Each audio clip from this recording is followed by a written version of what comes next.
Okay. Hi. Okay, so here we are. This is like my fourth-ish interview, um, but we're sitting here today with Maddie Cohen of Harrisburg, Pennsylvania. Maddie's an incoming first year, a 2020 grad from high school, and we're gonna kind of throw it over to her right now and see what she remembers most. And I think, Maddie, let's start with how early in your career did you start your college search? What sort of got you going on the I want to play soccer in college thing? Um, I've always wanted to play college soccer since I was little, and I think once I started playing high school soccer, I wanted to play in college and keep playing after high school. And so my junior year is when I started to really look into where I wanted to go and go to ID camps. I went to a lot that summer, and yeah. It's interesting to me when students say, like, I was a freshman, I was a sophomore, and I knew I wanted to keep playing in college. And I think that's interesting because I feel like there aren't a lot of things in life where you're like, yeah, I want to be doing this in 5 years. You know what I mean? And I think um, you get it in job interviews or when you're talking to people about your career, as an adult, and they'll say, well, where do you want to be in 5 years? And I mean, other than Bryn Mawr, there hasn't been a place where I felt confident I'd be there past, 2 seasons, 3 seasons, 4 seasons. Heather and I lasted 5 years at Colgate, but I switched from the women's team to the men's team roughly halfway through that period. 4 years at Haverford, the Bryn Mawr job comes up. You know what I mean? So it's interesting to me. What was it? Do you recall, like, at that young age, like, why were you already tacking years onto your soccer career? Yeah, well, I tore my ACL, which I'm sure a lot of people also did, the spring of my going into my high school, my freshman year. So I had to miss my freshman year of high school and club soccer. And I was like super dedicated to wanting to play soccer again, which like some of my other friends had the same injury and they kind of gave up. But I knew that I loved the sport and I wanted to keep playing. And I think like I only had 3 more years left of playing, so I wanted to continue after high school. Yeah, I think it's a good goal too, right? Like Yeah. most people, like, you kind of see these benchmarks in front of you, right? Well, so as you're going along and you're starting to think about schools, you're hitting the ID camp circuit. What do you recall about sort of the genesis of your connection to Bryn Mawr? How did we get started on that path? Um, you came to one of my tournaments, I think in the winter of my junior year. So it was really cold. I just remember that. And then you invited me to an ID camp, and I came on campus, and everyone was really welcoming, and I loved the campus, and we stayed in touch, and I just decided that that's where I wanted to go. Yeah, which, we were talking before we started to record this conversation that I feel like your process was very smooth, very orderly. Um, and, it definitely was like textbook, right? Like, there was contact, there was an interaction, we got you on campus, and those things kind of happened. I can't remember the chronology. I probably should have looked, but from when we saw you at that tournament to when we got you on campus, was that like a November, January type of split, or like? Yeah, I think it was January was my tournament. I think the ID clinic was like early March. Probably, yeah, one of the March ones. Okay, yeah. So at that point, do you recall, were there other schools that were that were on your list? Like, did Bryn Mawr just jump in front, or like, how did you kind of compile your ranking, if you will, Yeah. of the schools you're talking to? Well, I was actually looking at a lot of schools in the Centennial Conference and in the Philly area because that's where I wanted to go to school. I knew that. And But I wanted a school that would academically challenge me. And so Bryn Mawr just felt like the perfect fit, more as like the team was way more welcoming and than other schools I visited, and everyone at the on campus was so nice, and I just felt more like somewhere where I could see myself going and being a part of the team. Yeah. What was it about the Philly area that kind of had your attention? Well, my grandparents and my dad went to school in Philly, and we're always there. So I just love it. And Mhm. there's a lot of opportunities. Yeah. No, it's a good time. Um, and then, so let's see, we got you on campus, right, for the clinic, went through the pre-read and all that, but I want to say you didn't commit until the fall, right? You were kind of later end of that. We kind of took our time. So as you're going through that process and kind of coming up to the beginning of your senior year, you're ready to make your decision. What was the conversation like with your parents in terms of, Bryn Mawr specifically, but also like what was their influence on your process?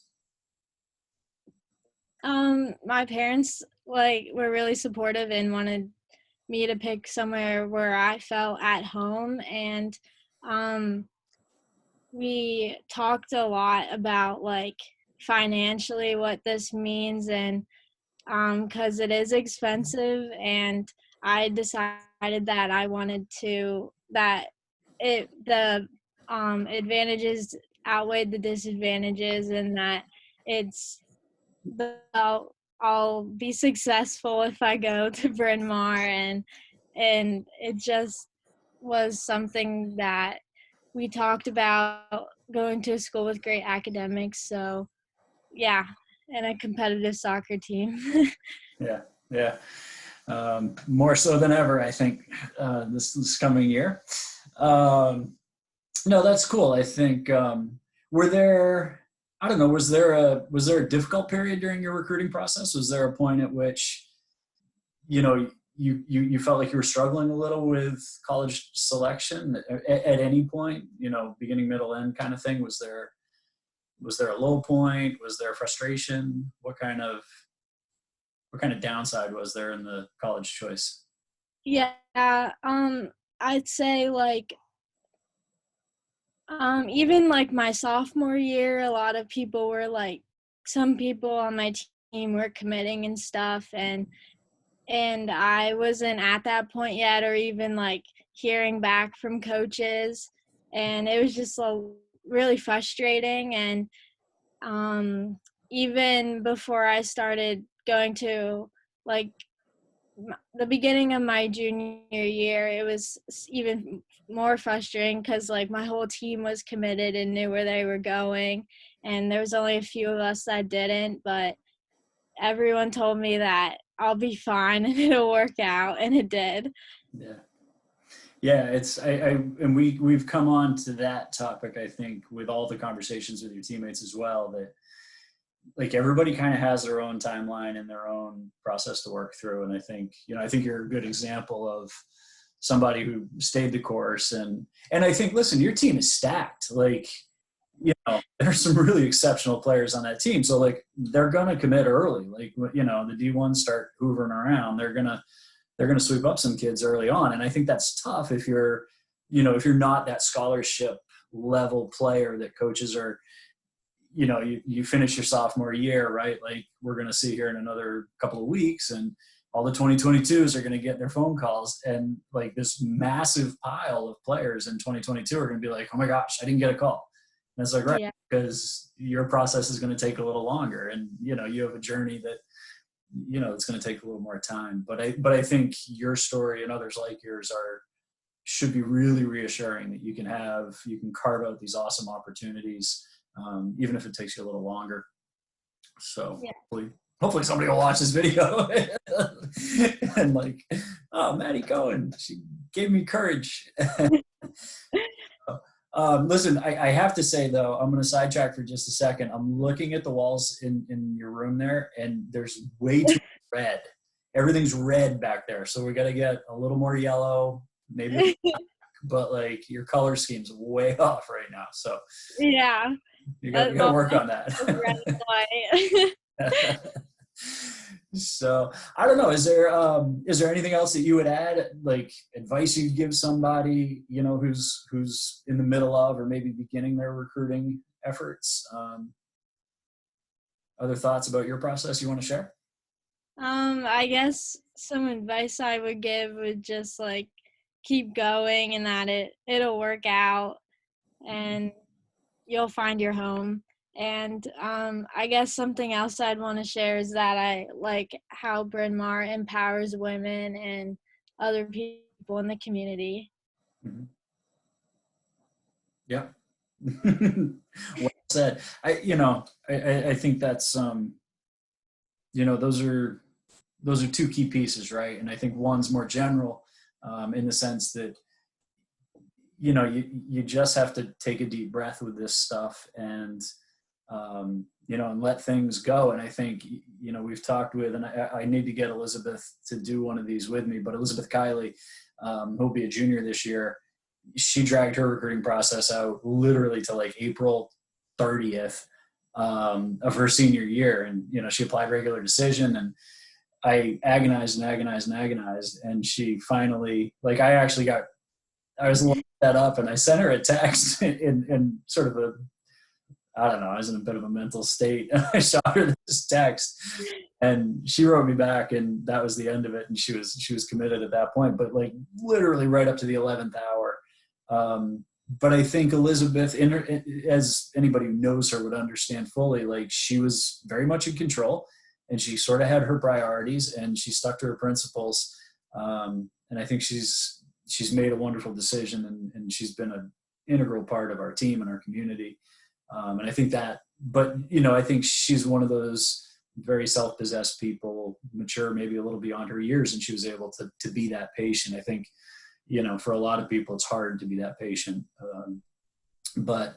And then, you know, I think, hey, listen, you know, the way we make our students feel as women in this world, you know, that resonates, right? And I think like you felt that. You came to campus and it felt different, and the attitude was different. I'm working on a recommendation for a medical school application for one of our grads, who, you know, is just a wonderful, wonderful person. And it's interesting as I consider like, okay, you know, who am I competing with here? Who am I trying to advocate for the student against? And presumably medical school, you know, there's plenty of fellows out there trying to get in as well. And I just think it's fun to be able to come at this student's story from the perspective of like, she has been so empowered. I think, you know, the word you use, Maddie, and it's a lot of fun to watch you guys kind of grow up. Like, I'm excited, right? Your class is going to come in and you're going to go through that same transformation. And I'll be writing your recommendation in a few years, right? For grad school or med school or whatever it is. And I'm going to have the same types of things to say in terms of, you know, how I think you get that sense of, I don't know, equal footing, I guess. Right. And, you know, you sort of start to see the world with clearer eyes, which is a really fun process to watch. So I'm excited for you. Awfully glad you picked us. You know, really looking forward to getting to work. But if there's nothing else that you want to add, I'm going to stop the recording, and then stick around and we'll chat for a minute once we're done with that. But is there anything else you want to kind of tag on here at the end? I'm good. Thank you. All right. Thanks, Maddie. We'll talk soon.